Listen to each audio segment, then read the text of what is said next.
चलिए मंगलाचरण करते हैं।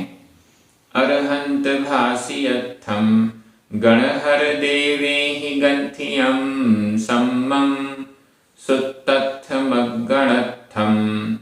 सवणासाहन्ति परमत्थम। बोलिए श्री 1008 आदिनाथ भगवान की जय। आचार्य श्री कुंद स्वामी की जय। आचार्य गुरुवर विद्यासागर जी समय सागर जी महाराज की जय। मुनि पुंगव श्री 108 सुधा सागर जी महाराज की जय। हम सभी बड़े ही सौभाग्यशाली हैं जो हमें अट्ठपाहुड़ जैसे महान ग्रंथ के अध्ययन का अवसर मिल रहा है। तीसरा पाहुड़ सुत्त पाहुड़ चल रहा है। सुत्त पाहुड़ में जिनवाणी रूप सूत्र के बारे में आचार्य कुंद स्वामी बता रहे हैं कि इस सूत्र के द्वारा हम हमारे संसार को कैसे नष्ट कर सकते हैं और अपना कल्याण कैसे कर सकते हैं। जिन सूत्र की महिमा यहाँ पर हमें बताई जा रही है। आज हम 2 गाथाओं का अध्ययन करेंगे, क्रमशः गाथा क्रमांक 8 और 9। दोनों गाथाएं हैं तो बड़ी सरल, लेकिन इनका जो उपदेश है वो हमारे लिए बड़ा गंभीर और महत्वपूर्ण है। चलिए प्रारंभ करते हैं। गाथा क्रमांक 8 उच्चारण। हरि हरि हर तुल्लो आधला पुरला हरि हर तुल्लो हरि हर तुल्लो। वि वि नरो नरो णरो। सग्गम आधा का पूरा का सग्गम। गच्छेई गच्छेई। ए और ई एई। भव कोडी भवकोडी। तह वि ण पावई पावई। सिद्धिम सिद्धिम। संसारत्थो अधता और था संसारत्थो पुणो भणिदो भणिदो। हरिहर तुल्लो विणरो हरिहर तुल्लो विणरो। सग्गम गच्छेई एई भवकोडी सग्गम गच्छेई एई भवकोडी। तह विण पावई सिद्धिम तह विण पावई सिद्धिम। संसारत्थो पुणो भणिदो संसारत्थो पुणो भणिदो। बड़ी अच्छी गाथा है, बहुत सरल है। हरिहर तुल्लो विणरो। नरो नर यानी मनुष्य। नरो नर मनुष्य। कैसा नर? हरिहर तुल्लो वि भी हरिहर तुल्लो। हरि और हर के तुल्य। तुल्य यानी बराबर। हरि और हर के बराबर। रिद्धि आदि में, सामर्थ्य आदि में, संपन्नता आदि में, बल आदि में, किसी भी दृष्टि से हरि हर तुल्यो। हरि और हर के समान भी रिद्धि संपन्न बलशाली नरो नर मनुष्य। हरि नारायण और हर रुद्र। नारायण और रुद्र के समान बलशाली रिद्धि संपन्न भी महापुरुष माने जाते हैं, बड़े वैभवशाली होते हैं। जो नारायण है वह तो 3 खंड का अधिपति भी होता है। चक्रवर्ती 6 खंड का अधिपति होता है, लेकिन नारायण 3 खंड का अधिपति होता है। तो ऐसा रिद्धि संपन्न भी। अब यहां हरिहर कहने से तात्पर्य हरिहर तुल्लो तुलनात्मक दृष्टि से कहा जा रहा है। मतलब बहुत ज्यादा बड़ा व्यक्ति, बलशाली, वैभव संपन्न इत्यादि ऐसा भी व्यक्ति है तो भी। हमारा प्रकरण क्या चल रहा था? जिन सूत्र के अभाव में, जिसने जिन सूत्र को नष्ट कर दिया है, जो जिन सूत्र से भ्रष्ट हो गया है, जो जिनवाणी से भ्रष्ट हो गया है, वह मिथ्या दृष्टि है और संसार में भटकता है। इसी को आगे कह रहे हैं, हरिहर तुल्यो भी नरो। हरि और हर के समान भी अगर कोई वैभव संपन्न नर यानी मनुष्य है तो वह भी सद्गम गच्छेयि एयि भव कोटि। सद्गम, सद्गम स्वर्ग, सद्गम स्वर्ग, गच्छेयि जाता है। वर्तमान काल अन्य पुरुष एक वचन, गच्छेयि जाता है। कौन जाता है? नरो गच्छेयि, नर जाता है, मनुष्य जाता है। कहां जाता है? सद्गम, स्वर्ग को जाता है। 16 स्वर्ग हैं, इन 16 स्वर्गों में से कहीं भी जा सकता है। हालांकि मिथ्या दृष्टि की बात है तो नीचे वाले स्वर्गों में जाएगा। वैसे 16 स्वर्गों तक मिथ्या दृष्टि भी जन्म लेते हैं, लेकिन वो रेयर होते जाते हैं। सम्यक दृष्टियों की संख्या स्वर्गों में नीचे से ऊपर जाते हैं तो बढ़ती जाती है, लेकिन मिथ्या दृष्टियों की संख्या कम होती जाती है। मिथ्या दृष्टि कहां तक जन्म लेते हैं? 9वें ग्रेवियक तक मिथ्या दृष्टि पाए जाते हैं। इस 9वें ग्रेवियक के ऊपर 9 अनुदिश और 5 अनुत्तर विमानों में मिथ्या दृष्टि जीव नहीं होते हैं। सद्गम गच्छेयि, स्वर्ग जाता है। हरिहर के समान वैभव संपन्न भी नर स्वर्ग जाता है। सद्गम स्वर्ग को गच्छेयि जाता है। फिर एयि आता है, वापस आता है। एयि आता है, गच्छेयि जाता है, एयि आता है, वापस आता है। स्वर्ग जाएगा जीवन भर। अब बहुत लंबे समय स्वर्ग की आयु रहेगी, सागरों वाली भी रहेगी, लेकिन अनंत काल तक तो स्वर्ग में नहीं रहेगा। क्या होगा? स्वर्ग जाएगा, फिर एयि वापस आता है। भव कोटि, भव कोटि, भव यानी संसार, कोटि करोड़ों भवों के लिए वापस आ जाता है। अनंतों भवों के लिए, असंख्यात भवों के लिए। कोटि, कोटि, करोड़, यह एक उपलक्षण है। कोटि कहने से, करोड़ कहने से लाखों भी, करोड़ों भी, संख्यात भी, असंख्यात भी और अनंत भी। हरिहर के समान वैभवशाली नर स्वर्ग को जाता है, वहां से आता है और भव कोटि, अनंत भवों तक, असंख्यात भवों तक, अनगिनत भवों तक संसार, तो नीचे शब्द आया है, संसार में स्थित रहता है, संसार में भटकता रहता है। किसके अभाव में? जिन सूत्र के अभाव में, जिनवाणी के अभाव में। जिनवाणी के अभाव में वह व्यक्ति अनंत भव भटकता रहता है। चाहे कितना भी वैभव संपन्न हो, अगर जिनवाणी, जिन सूत्र को धारण नहीं किया है, जिन वचन, जिनवाणी को उसने धारण नहीं किया, जिनवाणी के प्रति भक्ति नहीं है, जिनवाणी के प्रति रुचि नहीं है, तो भव कोटि, अनंत भवों तक भी वह भटकता रह सकता है, भटक सकता है। चाहे वो हरिहर तुल्य ही क्यों ना हो, चाहे वो इतना बड़ा नारायण जैसा वैभव संपन्न ही क्यों ना हो। हरि और हर, नारायण और रुद्र, ये सब निकट भव्य होते हैं।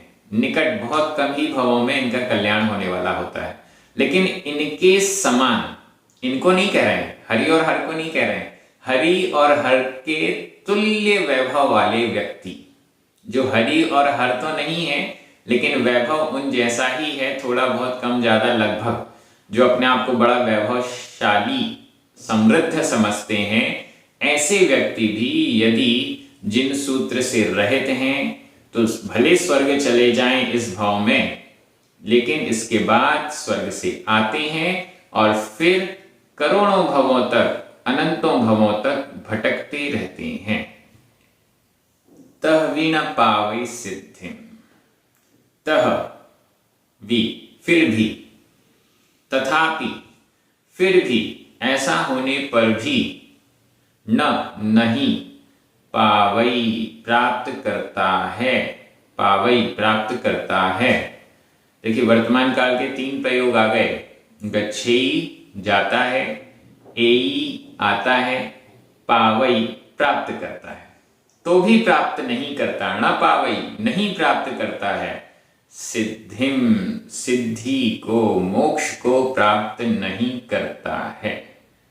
स्वर्ग गया, वहां से आया, करोड़ों भव भटकता रहा, तहवी न पावई सिद्धिम, करोड़ों भव भटकने के बाद भी न पावई प्राप्त नहीं करता है, सिद्धि को, मोक्ष को प्राप्त नहीं करता है।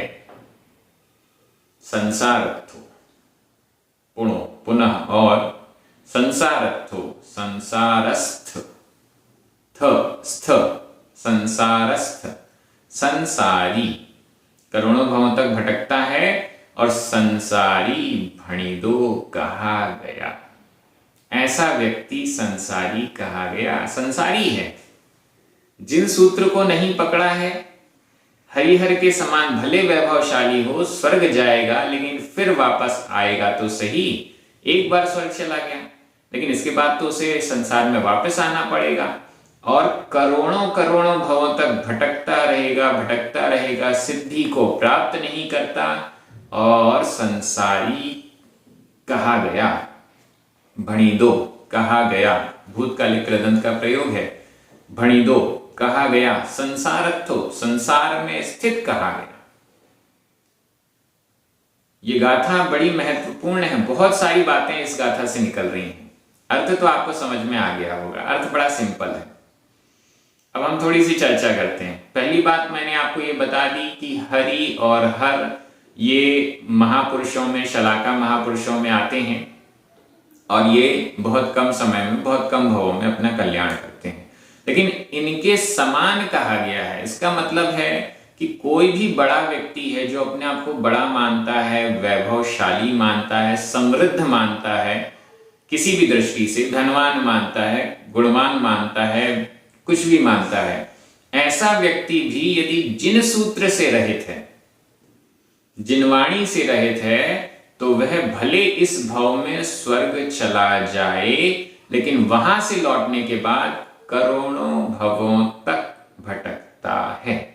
कोई भी व्यक्ति स्वर्ग में अनंत काल के लिए नहीं रहता है। वह काल, उसकी आयु निश्चित होती है, सागरों वाली हो, पल्लियों वाली हो, लेकिन उसे स्वर्ग से वापस आना होता है। और जब वह स्वर्ग से वापस आता है, अपने पूरे पुण्य को खर्च कर देता है स्वर्ग में, फिर जब वापस आता है तो खाली हाथ रह जाता है। अगर उनका सातिशय पुण्य नहीं है तो फिर वे पुण्यहीन बनकर यहाँ जन्म लेंगे और करोड़ों भवों तक भटकते रहेंगे। कौन कौन सी छोटी मोटी पर्यायों में जाएंगे, कल्याण करने का निमित्त ही नहीं मिलेगा। इस भाव में जिनवाणी मिली है, अगली बार मिलेगी कि नहीं मिलेगी कोई गारंटी तो है नहीं। आगे चलें। तीसरी बात, संसार में स्थित रहता है। जो जिन सूत्र को नहीं पकड़ता वो संसारस्थ, संसार में स्थित रहता है लंबे समय तक, और जो जिन सूत्र को पकड़ लेता है वह संसारस्थ नहीं रहता, बहुत कम समय तक संसार में रहता है, इसके बाद संसार से छूट जाता है। यह संकेत भी हमें इस गाथा से मिल रहा है। जो जिन सूत्र को नहीं पकड़ता है वो सिद्धि को प्राप्त नहीं करता, और जो जिन सूत्र को पकड़ लेता है वो सिद्धि को प्राप्त करता है, कम समय में, लंबे समय में, कितने भी समय में। लेकिन जिसने जिन सूत्र को पकड़ लिया है वो निश्चित अपना कल्याण कर लेगा, निश्चित वो संसार से छूट जाएगा ये सारे संकेत हमें इस गाथा से मिल रहे हैं। तो बहुत अच्छी ये गाथा है। व्याकरण की दृष्टि से देख लीजिए। हरिहर तुल्लो, नरो, ये दोनों संसारत्थो, भणी दो, ये सभी चारों शब्द प्रथमा विभक्ति के एक वचन हैं। वी, णा, तह, ये सभी पुणो, ये सभी अव्यय हैं। सग्गम, भवकोडी, सिद्धिम, द्वितीय विभक्ति के एक वचन हैं। गच्छेयी, एयी, पावई, वर्तमान काल अन्य पुरुष एक वचन के क्रिया रूप हैं। भणिदो, यह भूतकालिक कृदंत का प्रयोग है। इस प्रकार से व्याकरण हो गई। अर्थ में एक बार बोल रहा हूं, आपकी नजर प्राकृत शब्दों पर जानी चाहिए। हरि और हर के समान वैभवशाली भी मनुष्य स्वर्ग को जाता है और करोड़ों भवों वाले संसार में आता है तथा सिद्धि को प्राप्त नहीं करता है और संसारस्थ कहा गया, कहलाता है या कहा गया, वह संसारस्थ कहा गया। गाथा बहुत अच्छी है। बड़ा मनन चिंतन किया जा सकता है इन गाथाओं पर। क्लास पूरी हो जाए फिर गाथा को सामने रखिए और थोड़ा सा चिंतन अवश्य कीजिए। आप सभी कमेंट बॉक्स में लिखकर बताइएगा कि कौन कौन इन गाथाओं पर चिंतन करता है। भले 1-2 मिनट, लेकिन करें जरूर। आगे चलते हैं। गाथा क्रमांक 9, ये भी बहुत अच्छी गाथा है। उच्चारण। उक्किट्ठ, उक्किट्ठ आधा ट ठ, उक्किट्ठ आधा का पूरा का, उक्किट्ठ। सीह चरियम, उक्किट्ठ सीह चरियम। बहुपरियम्मो आधा पूरा मा, बहुपरियम्मो। य गरुय, गरुय भारो, गरुय भारो। य जो विहरई, विहरई। सच्छंदम आधा चौड़ छ, सच्छंदम। पावम, पावम। गच्छेदि आधा चौड़ छ, गच्छेदि। होदि, होदि। मिच्छत्तम, मिच्छत्तम आधा च आधा ता पूरता, मिच्छत्तम। उक्किट्ठ सीह चरियम, उक्किट्ठ सीह चरियम। बहुपरियम्मोय गरुय भारोय, बहुपरियम्मोय गरुय भारोय। जो विहरै सच्छंदम, जो विहरै सच्छंदम। पावम गच्छेदि होदि मिच्छत्तम, पावम गच्छेदि होदि मिच्छत्तम। आचार्य कुनकुन स्वामी हैं। ये बड़े बड़ों को नहीं छोड़ते, मुनिराजों को भी नहीं छोड़ते, आचार्यों को भी नहीं छोड़ते, और वे कह रहे हैं जो विहरई सच्छंदम, जो भी व्यक्ति विहरई विहार करता है, भ्रमण कर रहा है, विहरई विहार कर रहा है।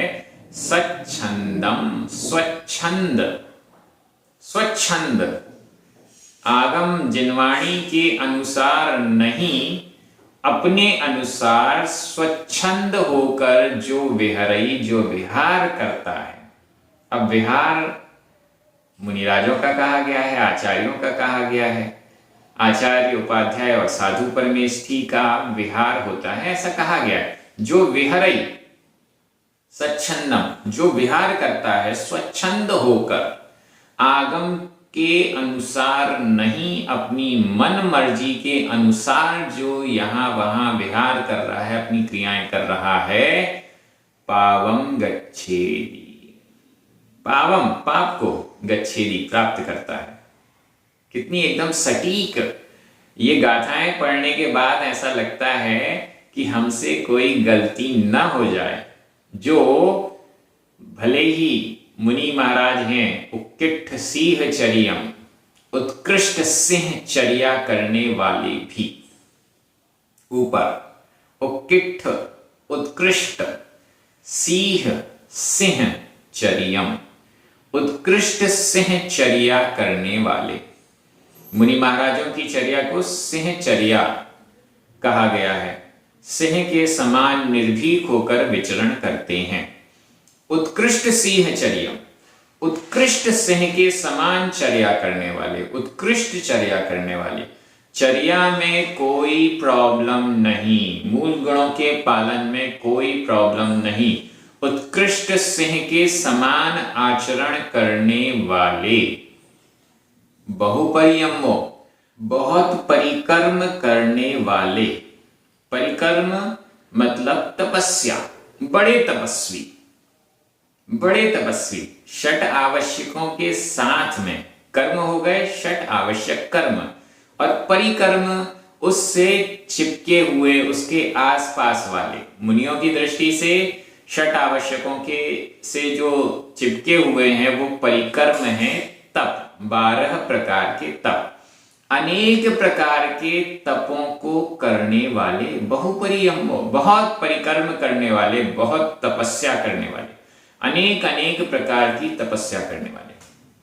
य और गरुय भारोय, और गरुय गरुख भारी, गुरु भारी, भारो भार से युक्त। बहुत बड़ी बड़ी जिम्मेदारियां हैं, बहुत बड़े बड़े कार्य करते हैं, कराते हैं। उनके उपदेशों से बहुत बड़े बड़े कार्य होते हैं, उनके द्वारा बहुत बड़े बड़े कार्य संपन्न किए जाते हैं। ऐसे बड़े बड़े संघों का संचालन कर रहे हैं, बहुत सारे मुनि महाराजों का उद्धार कर रहे हैं, बहुत बड़े कार्य कर रहे हैं। देखिए 3 विशेषण आए हैं। उत्कृष्ट सिंह चर्या वाले, चर्या में नो प्रॉब्लम। बहुपरियम्मो, तपस्या में एकदम उत्कृष्ट, बहुत सारी तपस्या करने वाले। और गरुय भारो, जिम्मेदारियां भी बहुत हैं, उनका अच्छे से पालन करने वाले। फिर भी जो ऐसे मुनिराज जो विहरई स्वच्छंदम, जो स्वच्छंद होकर विहार करता है, इतना सब होने के बाद भी जो आगम के अनुकूल नहीं विहार करता, अपनी मन मर्जी से विहार करता है, आगम के अनुसार चर्या नहीं करता, आगम के अनुसार आगम की आज्ञा, जिनवाणी की आज्ञा मानते हुए कार्य नहीं करता, जो ऐसा व्यक्ति पावम गच्छेदी, पावम पाप को गच्छेदी प्राप्त करता है। गच्छेदी प्राप्त करता है, पावम पाप को गच्छेदी पाप को प्राप्त करता है। और होदि मिथ्यात्म, मिथ्यात्व होता है, मिथ्या दृष्टि होता है। अब देखिए आचार्य कुंकुन स्वामी क्या क्या बातें कह देते हैं। एक तरफ कह रहे हैं उत्कृष्ट सिंहचर्या है, दूसरी तरफ बहुत तपस्वी है, तीसरा बहुत सारी जिम्मेदारियों को भी लिए हुए है, लेकिन जो विहरई स्वच्छंदम, जो आगम के अनुसार नहीं, गुरु के अनुसार नहीं, अपनी मन मर्जी से स्वच्छंद रूप से, अच्छा बुरा पता नहीं, अपनी मर्जी में जो अच्छा लगा वो किया, जो नहीं लगा अच्छा वो नहीं किया, ऐसा करते हुए जो विहार कर रहा है वह पाप को प्राप्त करता है, मिथ्या दृष्टि होता है। जब इतनी उत्कृष्ट चर्या वाले, तपस्या वाले, जिम्मेदार व्यक्ति के लिए, मुनि महाराज के लिए आचार्य कुंकुन स्वामी ऐसा कह रहे हैं, तो हम सभी के लिए क्या कहा है? हम सभी के लिए निश्चित रूप से ये कहा है कि जिन सूत्र के, जिनवाणी के अनुसार ही हमें आगे बढ़ना है। ये बात हमें इस गाथा से बहुत अच्छे से समझ में आ जानी चाहिए। बहुत मनन चिंतन कीजिएगा। जिनवाणी के अनुसार हमें जो करना है वो जिनवाणी के अनुसार ही हो, ऐसा दृढ़ संकल्प हमारा होना चाहिए। ऐसा कोई भी कार्य हम ना करें जो जिनवाणी के महिमा को घटा दे। जिनवाणी की महिमा को घटाने वाला, कम करने वाला ऐसा कोई भी कार्य हम ना करें, ऐसा हमें संकल्प लेना चाहिए। गाथा बहुत अच्छी है। व्याकरण की दृष्टि से उक्किठ सीह चरियम बहुपरियमो गरुय भारो जो मिच्छत्तम, ये सब प्रथमा विभक्ति के एक वचन है। इसमें य 2 बार आया है। ये दोनों अव्यय हुए। विहरई, गच्छेदि, होदि, ये तीनों ही वर्तमान काल अन्य पुरुष एक वचन के क्रिया रूप हैं। सच्छंदम और पावम द्वितीय विभक्ति का एक वचन है। मैं एक बार हिंदी अर्थ कर रहा हूं, आपकी नजर तुरंत प्राकृत शब्दों पर जाएगी।